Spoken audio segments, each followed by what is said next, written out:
podcast for unlocking potential by and with Uli Vogel. A very warm welcome, dear listeners, to today's episode of our podcast. And I have a really wonderful guest. Well, do you say Gaston or Gast? I'm not even sure what the right word is these days. But I have Anschi Sailer, with me today. We've known each other for a really, really long time. I'd say almost 15 years, and you're with us at Profiling Values. You're certified as well. I'm really glad you're here, Anschi. Hello, and a warm welcome from my side as well. Great, wonderful. And yes, we've given it some thought beforehand about what we want to talk about.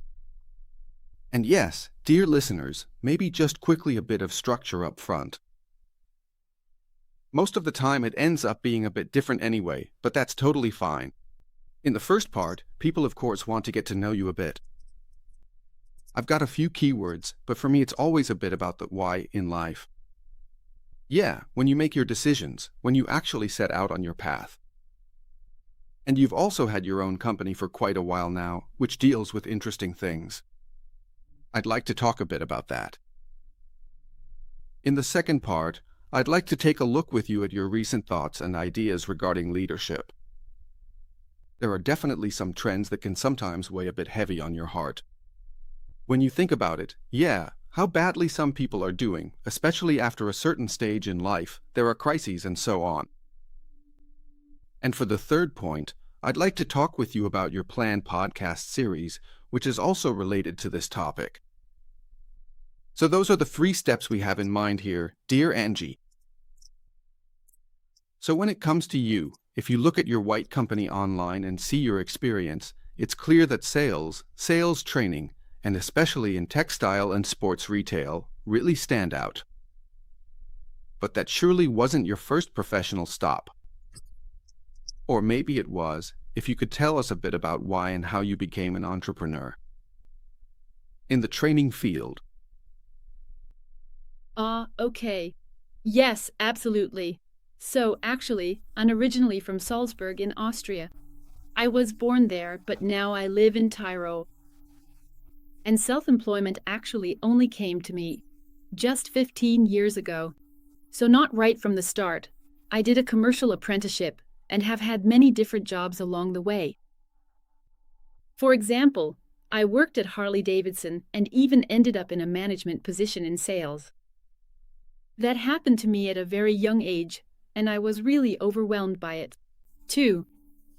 And then I had other roles, like in telecommunications and later in fashion as well. Sales has always been incredibly fascinating to me. And then it got to the point where I really wanted to get more involved with it or offer support to others. You're asking about the why. I come from an incredibly lovely family. My parents were a very different couple. My mother. A wonderful feeling. But the darker side was visible too. My mom was very depressed. And my dad an analyst and engineer. And that's quite a sharp combination. In fact, it turned out that I always knew very quickly what the solution was. So my mom would always say what wasn't possible. And because of that, I learned what actually is possible. So, to take the other perspective, and that's where a bit of that analytical mind was born. When I started working, whether it was at Esprit, or Esseliva, Levi's, or even Haldewitzen and other places too, there were so many. So, I always left very quickly. If we had already known each other back then, you could have explained it to me, because you would have said, structured thinking, you need a long leash, and if you don't get it, you won't feel good. And that's exactly how it was. I was always changing jobs, and I was very unhappy because I thought I just couldn't accept having managers above me. But actually, when I first became self-employed over 15 years ago, I found I was truly able to use every single thing that had happened way back then. So having all those jobs gave me the understanding of where the connection is, and where managers can actually help, and where it's all about hard, practical sales skills. And that's what I wanted to learn, and thankfully, I've been very successful with it. Yeah, I mean, that's the backpack of experience you already filled up before you even knew you wanted to become self-employed. And of course, if you work in training or in consulting in a broader sense, it's really important to have actually had different experiences. So, having seen inside different companies, and also in terms of products and so on, that was definitely a really, really solid foundation you laid, even if it was sometimes unconscious or even a bit unfortunate. But in the end, it turned out to be the solution. And I can relate a bit when it comes to the last bosses. I don't envy my last 3 bosses either. They didn't have it so easy with me anymore, because exactly that point you mentioned, having a long leash or having your own ideas. Still. Then, having a certain level of maturity and experience, and still being forced into a mold. And sometimes, at least in my experience in employee consulting, we also had some pretty ridiculous processes, you could almost say. And then at some point, it was time. At some point the penny dropped. Was there a key moment for you, for example, when you look back now? Did you plan it all out in advance? That's a really, really important step in life, going from being an employee to becoming an entrepreneur. Yes, there was a huge key moment. And that key is Ben, that's my son.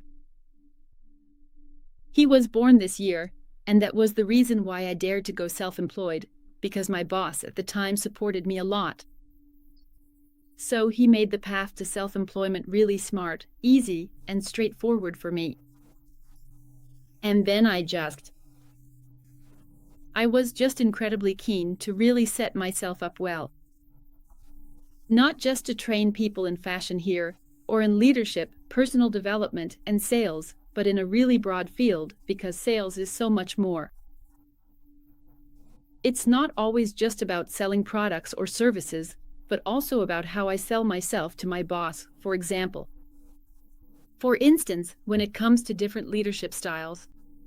And that absolutely fascinated me. Back then, before our son was born, I also completed a psychology course. In Austria, that's called a life and social counselor. That means you can support and assist healthy people. Then I got in touch with you. That was so important in my life, because profiling values offers such incredible depth here. So, if you want to support people here, we all know that we behave differently with our mother-in-law than we do with our best friend. And so, even when you come in as a coach or trainer, someone who was initially keen to change can really close themselves off, put on a front, and get in their own way. Profiling. It's always been the inner aspects that I find so fascinating, because even though I'm incredibly empathetic, of course, and very sensitive, you just can't sense it. How bad, I almost want to say, someone is really feeling. If they're doing well, there's no need for action, but if someone is struggling, they can hide it so well and end up really hurting themselves in the process. And that's why it fascinated me more and more. You deliberately defined selling in a very broad way, including situations like dealing with your boss and in all sorts of life situations. So maybe, if you look at it that way, half of life is about selling or, in a sense, buying as well. You find yourself in the other role, and of course, you have to be empathetic for that.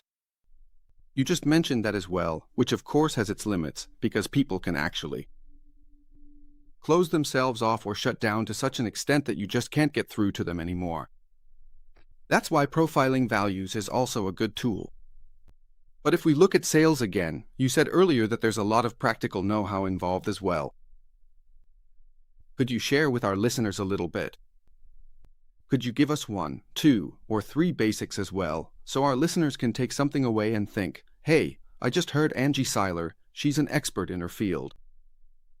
What is it that really makes sales? What are those basics? Well, I think the incredibly important area is really the relationship level you establish between people.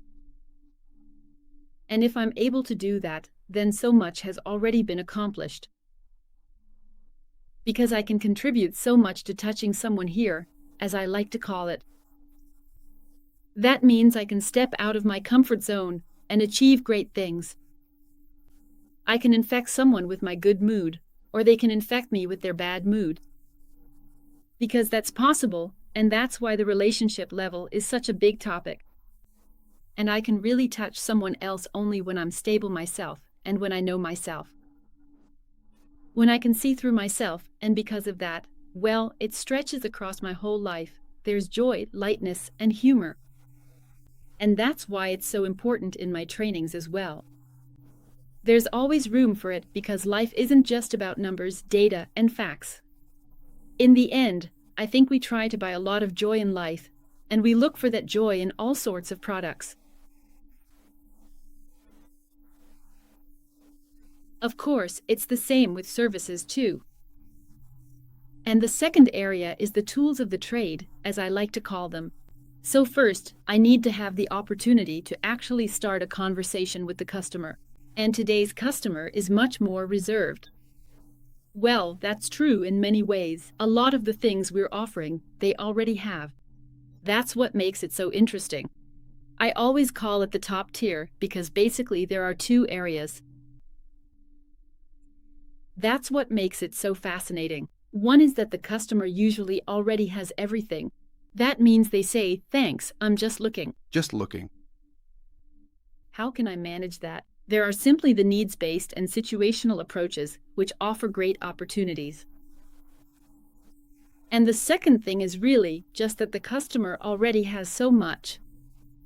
So how can I entice them to their own happiness, if you will, without persuading or manipulating them, or anything like that? That's not the idea at all, because the human connection, especially in times of digitalization and Amazon and the like, is just so essential. So I absolutely believe in brick-and-mortar retail. The only question is, are we better than Amazon? And if we haven't reached that point yet, then it simply means we haven't properly cultivated our own skills quite well enough. So that really sounds like a masterclass discipline. So, when you say, being able to play on this relationship level, things like first impressions play a huge role. Then, as you also said, I need to be in a good place myself so that I can genuinely carry that through. And at the end of the day, well, seduction is a seductive word, as you just said, but it has to be a positive one so that there's no buyer's remorse afterwards, so that you don't end up feeling like you've somehow been taken for a ride.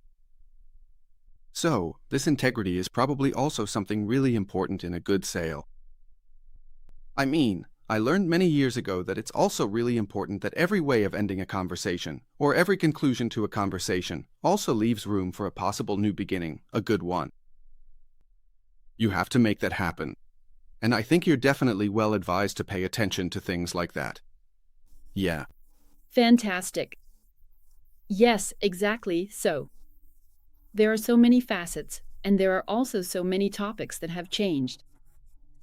For example, we need multiple consultations much more often now because people are off sick. Or maybe simply because you're understaffed, which clearly means a heavier workload. People who work in sales, for example. If things aren't going well in between, then the final impression can't be good either. So how can I manage to train myself, you could almost say, as a person, so that I can take things in stride, no matter what situation I find myself in? And you asked about that, and there was something in my life that really touched me. That was about 15 years ago, you can tell. I was going through a crisis then, a real turning point. And that's when Eastern teachings and philosophies really had a big impact on me. Yeah. Exactly.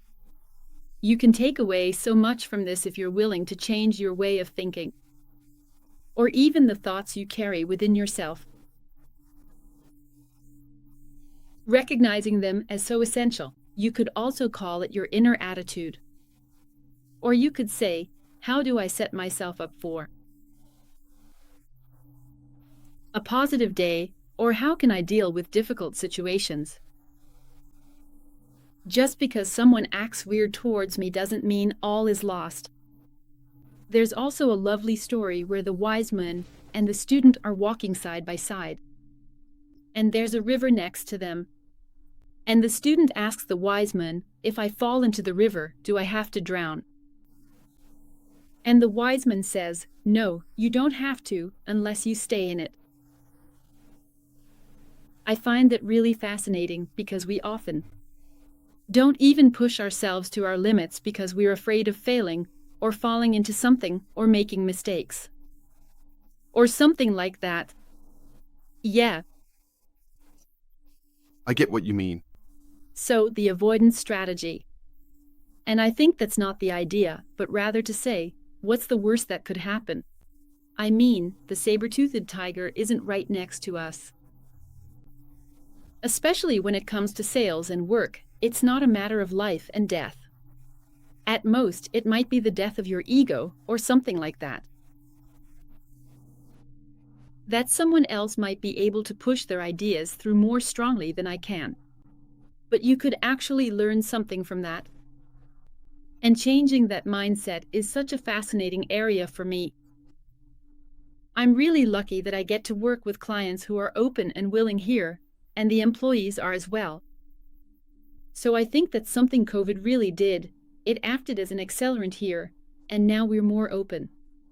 The new generation coming up is also more open to things that, in the past, I think, you could only talk about in the esoteric scene. And today, it's about wisdom and science, like what Vera Bickenville always tells us with such humor. It's not a contradiction. And that's what's so fascinating, that there's room for this in human sales, in our jobs, and in how we interact. I really like that you're also building a bridge to philosophy here, in this case.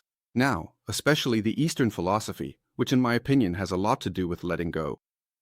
So that you don't get too attached to these goals or certain thoughts, but rather that, in the end, it's also something temporary to be able to let go, to notice it, but not to have to chase after anything anymore. And I also think it's good to relate this to sales, because actually, if you look at it that way, good sales is really a constant process of self-development because you're always working on yourself, just as you nicely described. And for me, what also really helped was actually always the image of sports, that sales, in and of itself, is like a sport. You can't win every game, just like in sports. You can't win every match. You can't win every duel. There are always going to be losses as well, but often those are the ones you learn the most from. And with that mindset, I think you can achieve quite a lot in sales, too. But you're probably much more advanced in your trainings and so on than I am with my simple approach. In your trainings and so on, you're way more sophisticated than I am with my straightforward way of doing things. But I find it really, really fascinating. I'd like to shift gears a bit. A lot of good salespeople end up becoming managers. Sometimes it's not the best idea to make your top salesperson a manager, because then you might end up with a poor sales manager and lose your best salesperson. But of course, there are definitely cases where people grow into these roles, and that can work out well too. But it's about different things there, about other skills that you need to develop. And you've noticed lately, maybe also with the help of profiling values, that a lot of managers aren't doing well. And maybe you can take us along on that journey a bit. You've always had managers as part of your offering, I think. But now there's a bit more of a focus there. That's developed over time. And you already mentioned the pandemic. Maybe that has something to do with it as well, but I'd be interested to hear how your focus has shifted in that direction and why. Well, back then I was incredibly fascinated by profiling, because it really gives you such deep insight, and because there are no excuses, and because you can just start with a wonderful, fantastic conversation here. And if the other person is open to it, you can learn a lot. And that's exactly what you've always described so beautifully. You offer a conversation, and that's how so much trust is built, because people, how does the saying go, pleasure and pain are what make us change things. That means if you're suffering enough, you become very open to conversations. And that's why crises and even midlife crises are so valuable, I think. Because they open us up to change. And now you brought up what happens if the great employee, department head, moves up a level or suddenly goes from employee to department head, stepping into a leadership role. And there, I think, they're simply left on their own. Of course, some people are just born with it, but they're so rare, and often they want to use the same methods as before. In this environment, the process of creating and leading a team just consumes an incredible amount of daily time, because there are just so many different needs and expectations that employees have these days. I think, as the saying goes, what got me here won't get me there. That means I need something different in a different role, and I find that people are left extremely alone in that situation. It was also very common to lead in a very hierarchical way, and that just worked back then. Back then, it was just, the boss wants it this way, so that's how we'll do it. And that just doesn't work at all with young people anymore. They go through life with a lot of self-confidence, which is actually fantastic in principle. But it just doesn't fit together. And often, managers suddenly get fixated on the apprentices and focus only on them because they hope that's where the most progress will be made, and in doing so, they neglect supporting their most important people, the top earners, who also have needs and can also be challenging. In this, as you once nicely called it, generational issue, right? Yeah. I don't want to say it, but topic. And because of that, the manager can clearly end up struggling and have difficulties here, because if you just play over it, since you want to perform outwardly, that can't work out well in the long run. And showing weakness here isn't really what's considered right in our society, so you might keep pretending for a long time, and eventually you run out of steam, and then you might call it depression, burnout, or maybe even bore out. So to say, I'm just so bored, somehow, this really isn't what I wished for. And when this conflict arises, it becomes noticeable. First within themselves, and eventually, you start acting strangely, and then the employees notice it too, and at the latest, that's when HR should also notice it. And then it would be so great if action was taken. So, if you support someone who is an amazing person you really rely on, and who is such a huge support in the company, if you invest in them, and in this case, with external help, you can make such a big difference, because there's so much we just don't know. Our thoughts, our mind, our body, there are such strong connections between them. And if I'm interpreting you correctly, we basically have to deal with what was actually missed or maybe done wrong right from the start. You're saying that managers are left on their own, they basically end up in this role. They step into it and need different skills than they might have needed in sales, for example. And then it starts to take effect, at first maybe a bit under the surface, and eventually it comes out. And then, of course, you have to fix it, so to speak. And of course, fixing it is better than not fixing it. But on the other hand, maybe we also need to learn that we have to start supporting people much earlier. And if you look at it today, the job market has really shifted dramatically in favor of employees, of course. And if I then burden managers with large spans of control, making it almost impossible for them to do justice to their role, and yet people still leave in droves, then of course you quickly end up in acute crises, or maybe you're even heading straight for one. And that's where your approach comes in, so to speak, whether it's preventative or once something has already happened. Or maybe both, where you offer support here. Would you like to elaborate a bit more on how you envision this? With pleasure. So, actually, it's both, just as you said. This brings us back to the image of the flowing river. You don't have to deliberately jump into the river just to say, now I'll test myself out. So it's definitely very smart to be proactive here, or to acquire a lot of knowledge before or while you're growing into a leadership role.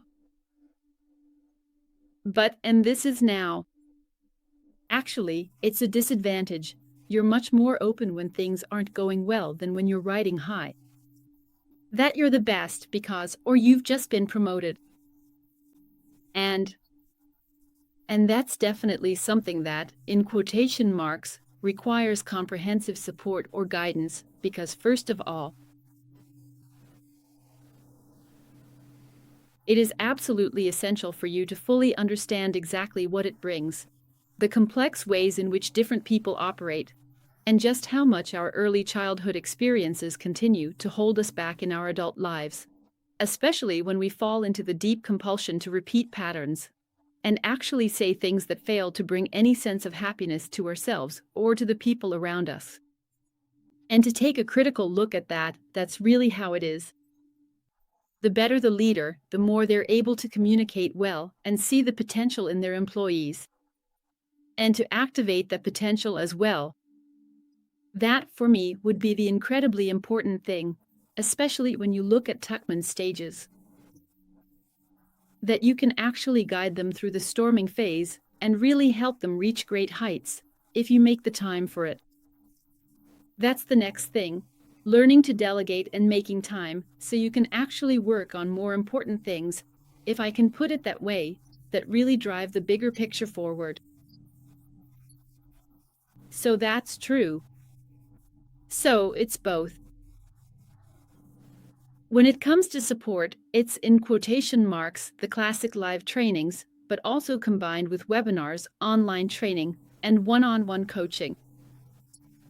This setup is, in my opinion, exactly right because, as we said earlier, without the relationship aspect, you just never get very far. So live trainings will always be needed, but some things can also be covered really well and efficiently through webinars and one-on-one coaching. And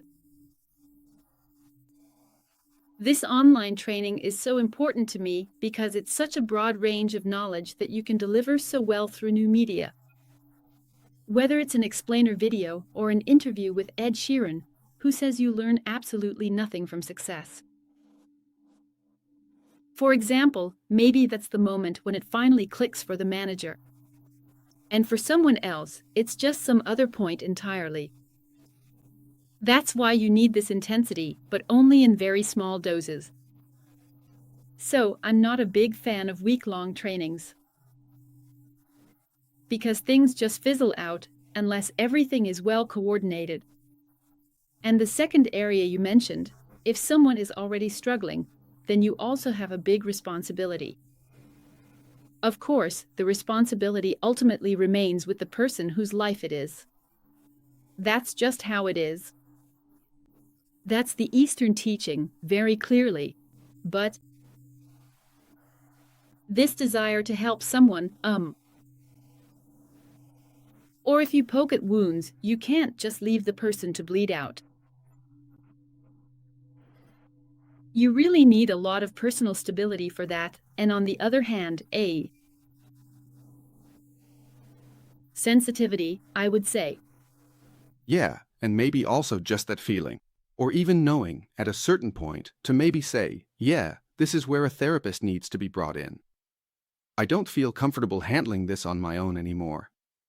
Although, of course, it can work well as a compliment, but at that point, you're really getting very deep and very close to the person.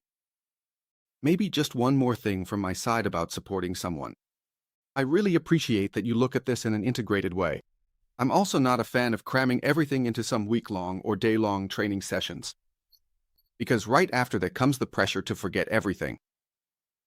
So, that doesn't help either.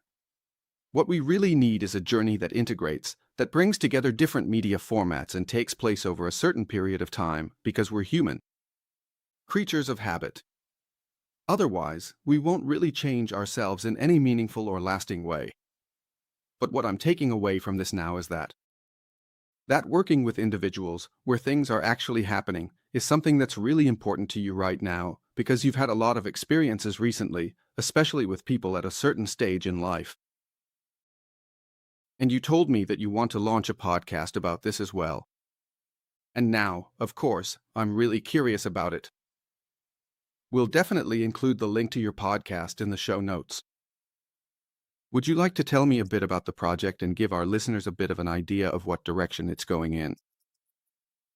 I'd love to. So I think podcasts are so fascinating because so many people listen to audiobooks or podcasts. And through these small doses we've just talked about, people get drawn more and more into a world that really interests them right now. And because it's so multifaceted, it takes more than just, I don't know, launching a book, because I think that doesn't really fit into today's world anymore. Of course, books still fit into today's world, but if I want to change myself, just like you said, or if, for example, as a head of HR, I want to support someone else during difficult times, that only works if the person actually wants it. That's the most important point. And the second thing is that they can receive doses they can actually process. And nothing is as intense as behavioral changes. We've acted this way countless times, and the glue keeps us stuck in the past. And that's why the podcasts are there too. Get people excited about making a change. And like I said, it's always about the joy that's there too. We live in duality, after all, and every crisis also has its beautiful sides. Like, for example, during COVID as well. Here in beautiful Tyrol, we had a lot of lockdowns, and some of them were really strict. When you look out the window and see nature, the mountains, and hear the birds chirping, there's always something that can bring us so much joy, if you're able to see it. Maybe just a short story. My son was only 6 months old at the time when my mother passed away. She died of cancer, and that was hard for me because I wanted to be there for my son. My mother was in Salzburg, and we were in Tyrol. It was hard for my mother too. One day I was with my mom in the hospital, and the next day I was at home with my son. And he always made me laugh. Even though, during that period of grief when my mom was on her deathbed, I wouldn't have allowed anyone else to bring me any kind of joy. But that's just how life is. And for me, that was such an incredibly important realization that it's okay.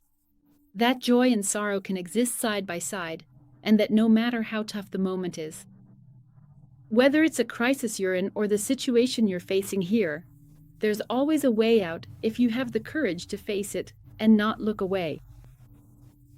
And that's exactly where I'd really love to be a companion, because I'm so convinced that everything here can be solved.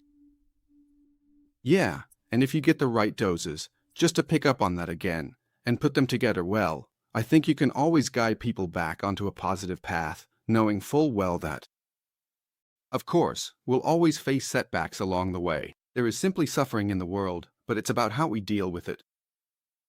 And I think the podcast medium isn't going anywhere anytime soon, because there are just so many situations in everyday life where I can't watch, I can't read, but I can still listen. And listening is also something, as I recently learned from a specialist, that really gets very, very close to you.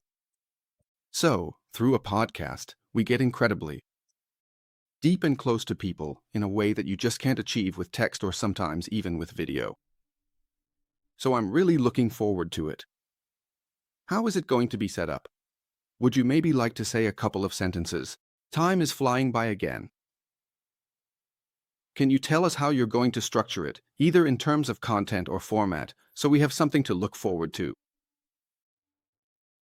Yeah, great. So this summer I'm really going to sit down and record several, or actually a lot of episodes, and of course structure them. But basically, your profiling is a wonderful starting point, because many of the topics that are dormant within us, well, should ultimately be looked at on the one hand. That means there will be key focus areas, and I'd really like to reference those, but also do interviews or review books that deal with these topics. Ultimately, it's always about this introspection and about recognizing what is my issue here that I can resolve, and what is it for me. But what's really important to me is that it's always about the present, so different from the Freudian approach. Not to ask, where does it come from? And I keep encountering this situation again and again in order to resolve it. But I believe that you can do this with this present focus needs model, as it's nicely called, because we get such clear indications where exactly is the problem right now. And ultimately, it's like an onion. When I peel away one layer after another, each time I do, a burden is lifted. And that makes me freer and brings me into joy of life. And I think that's so important.